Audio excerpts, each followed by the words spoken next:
The Shepherd of Stars, a Nenets-inspired sleep story.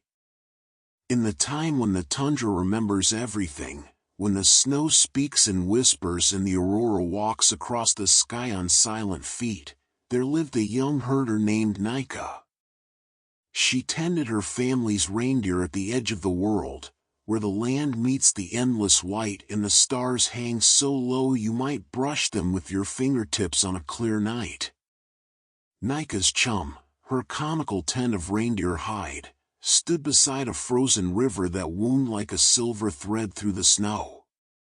Inside, the small fire burned with a gentle light, casting amber shadows that danced slowly across the walls. The smoke rose through the opening at the top, carrying with it the scent of burning larch and the quiet prayers her grandmother had taught her as a child. Each evening, as the brief winter sun surrendered to the long darkness, Nika would walk among her reindeer. She knew each one by name, by the particular shape of their antlers, by the way they breathed in the cold air. There was Old Gray, who had been with her family since before she was born. There was Star Ear, whose left ear had a white patch shaped like a distant sun. And there was young Cloud, born in the spring, who still followed close to his mother's side. The reindeer moved peacefully across the snow, their hooves making soft sounds like distant drums. They dug with those same hooves to find the lichen beneath the snow, patient, methodical, as they had done for countless generations. Nika watched them with the kind of attention that is itself a form of love. One evening, when the cold was gentle rather than biting, and the stars emerged one by one like patient thoughts, Nika noticed that the oldest reindeer, Old Gray, was standing very still. He faced north, toward the place where the earth curves away into darkness and mystery. His breath made small clouds in the air, each one rising and dissolving, rising and dissolving. Nika approached slowly, her boots crunching softly in the snow. She placed her hand on Old Gray's warm flank and felt his steady heartbeat through her mitten. "What do you see, grandfather?" she whispered, using the term of respect her people gave to the eldest of the herd. Old Gray turned his dark eyes to her, and in them she saw something ancient, a knowing that went beyond words. He made a low sound in his throat, almost like singing, and then began to walk north. Without thinking, without questioning, Nika followed. The other reindeer continued their evening grazing, unconcerned. They trusted Old Gray, as Nika did. She pulled her hood closer against the increasing cold and walked beside the old reindeer as he led her away from the familiar territory of her camp. They walked for a long time, though time itself seemed to move differently out here in the vastness. The snow beneath their feet was smooth and unbroken, catching the starlight and glowing with a faint blue luminescence. Above them, the aurora began its nightly dance, curtains of green and violet light that swayed and shimmered like the spirits of ancient shamans, still tending to their eternal work. Nika's grandmother had told her stories about the aurora. She said they were the souls of children playing in the upper world, or the breath of the spirits, or the bridge that shamans crossed when they journeyed between the realms. Watching them now, Nika felt all of these things might be true at once. Old Gray led her to a place she had never seen before, a small grove of stunted trees that somehow survived this far north. They were ancient larches, twisted and shaped by countless years of wind, their branches reaching toward the sky like prayers frozen in wood. In the center of the grove stood one tree that was taller than the others, straighter, its bark silvered by moonlight and age. Nika recognized it at once from her grandmother's stories, a pillar tree, a world tree, one of the sacred markers where the three realms touched. Here, the upper world of spirits and stars pressed close to the middle world where people and reindeer lived, and even the lower world, the deep earth where the ancestor spirits dreamed, was near enough to whisper its secrets.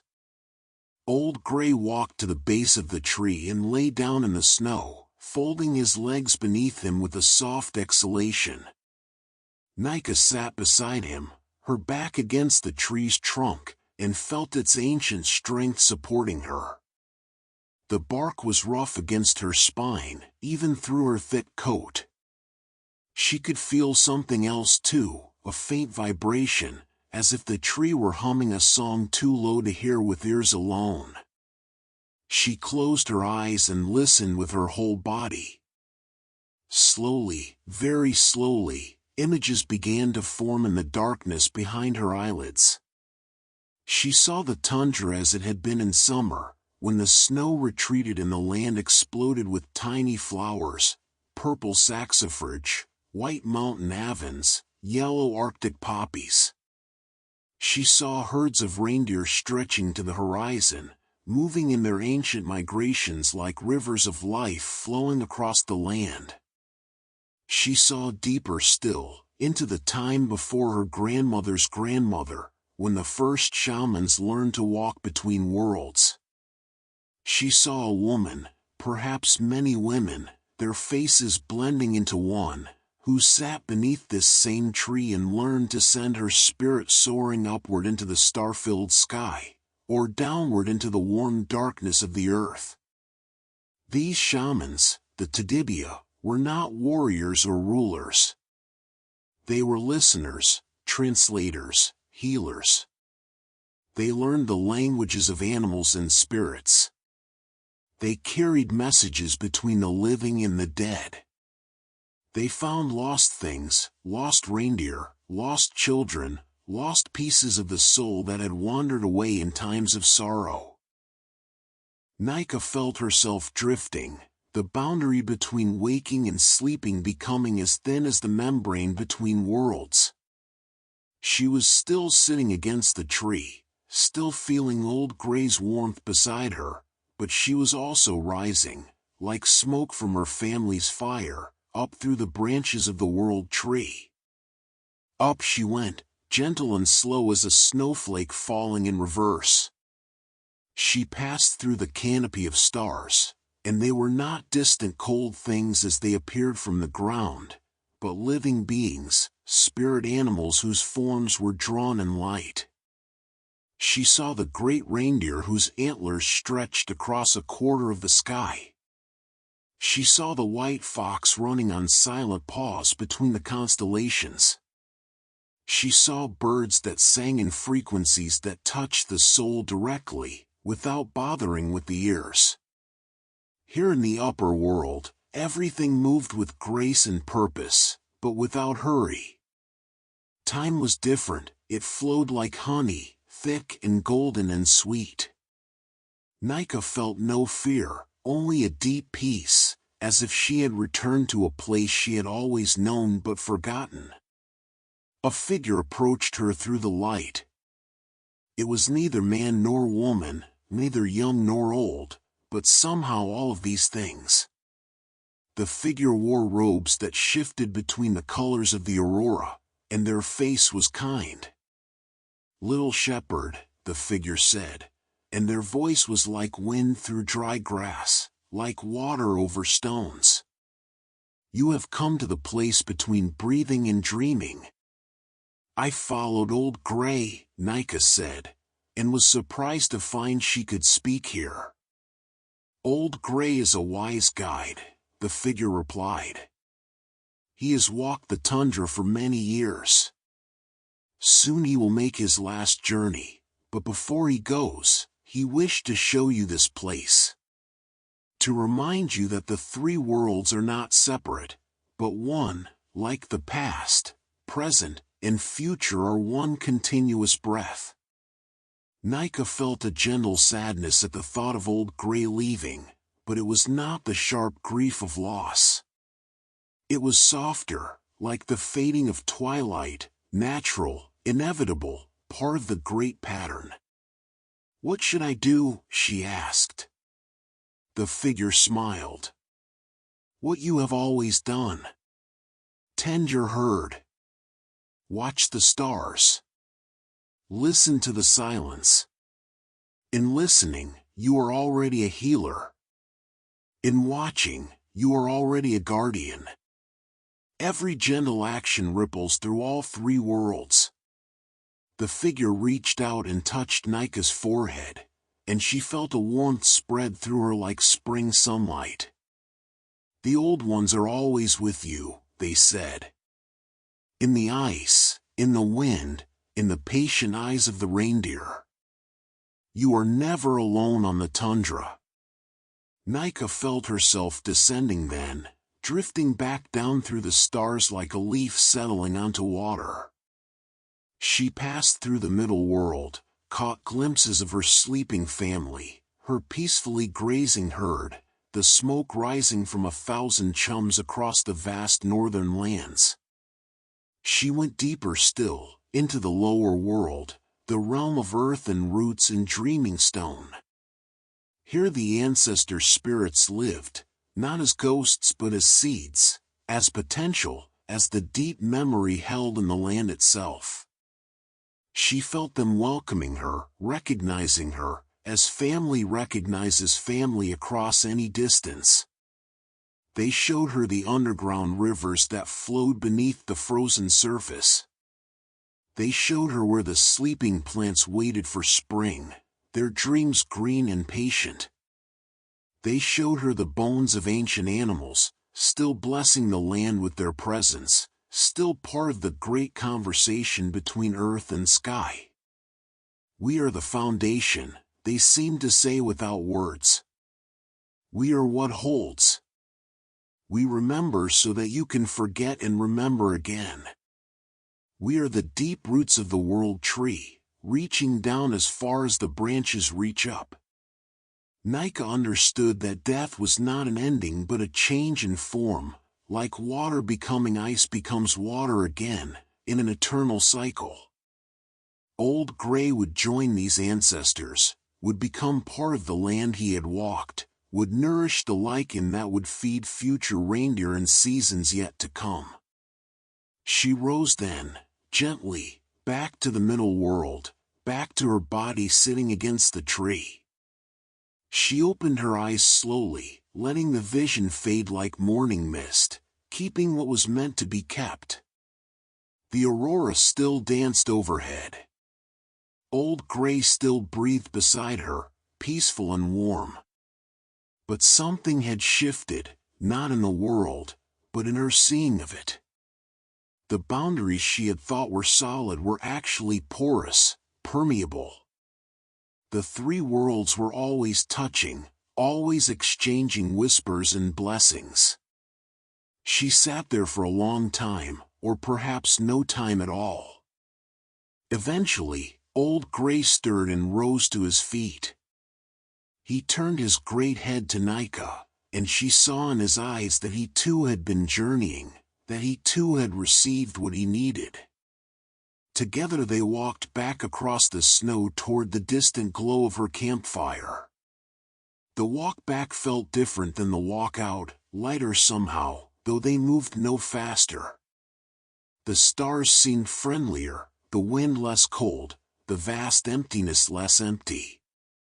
When they reached the herd, the other reindeer barely looked up, as if they had known all along where the two travelers had gone. Nika checked on each one, speaking their names softly, touching their flanks with her gloved hand. She returned to her chum and added wood to the fire, watching the flames rise and dance. She prepared her evening tea, pouring the hot water over the dried herbs, breathing in the steam. Everything was exactly as it had been, and yet everything was different. That night, wrapped in her sleeping furs, Nika dreamed of the world tree. She saw its roots reaching down into the warm earth, its trunk standing strong in the middle world of snow and stars, its branches lifting into the infinite sky. She saw spirits climbing up and down like gentle travelers, carrying messages, maintaining the connections, weaving the worlds together. She dreamed of old Gray, not as he was now but as he would be, his spirit joining the constellation of the great reindeer, his bones blessing the tundra, his wisdom passed into the land and the herd and the hearts of those who had known him. She dreamed of herself, tending her reindeer through all the seasons to come, watching the stars, listening to the silence, being, as all herders are, a kind of shaman. Not one who journeyed in dramatic trances, but one who journeyed in the quiet act of attention, in the daily practice of care. The wind sang outside her chum, a low and constant song. The fire crackled softly. The reindeer breathed in their sleep, their collective breath rising like prayers into the star-filled darkness. And beneath it all, holding it all, the world tree stood, connecting, sustaining, remembering. Its roots deep in dreaming earth, its crown brushing the dancing lights, its strong trunk exactly where the middle world needed it to be. Nika slept, and the tundra kept its watch. The stars continued their slow wheel across the sky. The three worlds breathed together, in and out, like one great living being. In the morning, there would be reindeer to tend, tea to make, the same gentle tasks that had filled her days since childhood. But now she knew what she had perhaps always known but forgotten, that these simple acts were sacred, that attention itself was prayer, that the boundary between the ordinary and the mystical was as thin as the skin of a drum. The aurora faded with the approaching dawn, but not entirely. Even in daylight, it was there, invisible but present, like the spirits, like the ancestors, like the love that holds the worlds together. And old Gray, in the last season of his life, grazed peacefully among the herd, his work of teaching complete, his spirit already touching the stars even as his hooves still pressed into the ancient snow. Everything was exactly as it should be. Everything was held. Everything was whole. The tundra remembered. The wind carried blessings. The reindeer walked their eternal paths. And in a small chum at the edge of the world, a young herder slept the deep sleep of those who have touched the sacred and returned safely home.